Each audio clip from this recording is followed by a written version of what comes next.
Ito mga boss, reaction ni Cuadrola sa laban ni The Monster Inoue. Sabi niya, Inoue, sa sunod na laban mo, hindi na ako manonood, pangit ng laban mo. Sabi pa ni Casimero, boxing fans, abangan nyo na lang laban ko. Sa laban ko lang kayo makakita ng magandang laban talaga. Boring yang Inoue. Ayan mga boss, naboringan na si Cuadrola sa pinakita ni Naoya Inoue. Dahil daw nagtatakbo ang ginawa ni Inoue.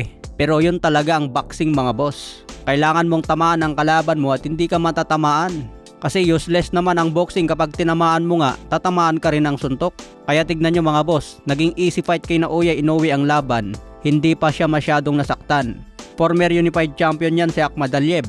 At sinasabi ng iba na ito raw ang magbibigay ng swabing laban kay Inoue. Magpapahirap daw sa kanya. Sinasabi din na kinakatakutan daw ito ni Inoue. Pero tignan nyo naman ang resulta ng laban mga boss. Naging basic na lang kay The Monster Inoue.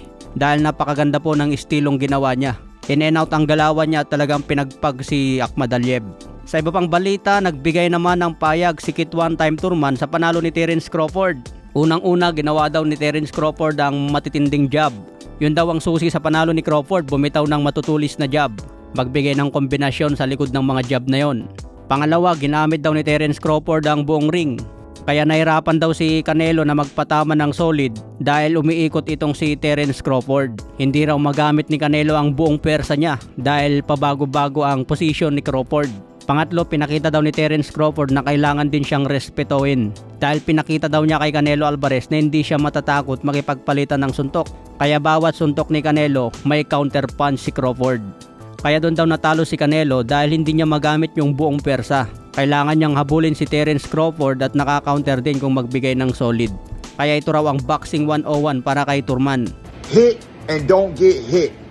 That's Boxing 101, people. It's actually the definition of boxing. For those who don't know the definition of boxing, it's to hit and not get hit. Sa ibang banda naman mga boss, nanood pala si Madam Jinky at si pambansang kamama ni Pacquiao habang lumalaban si Canelo kay Terence Crawford. Sinabi ni Madam Jinky mga boss, bakit si Canelo Alvarez hindi sumusuntok? Dapat daw magbigay ng kombinasyon. Sinabi naman ni Manny Pacquiao dyan mga boss, nasanay ka kasi sa akin na maraming sumuntok.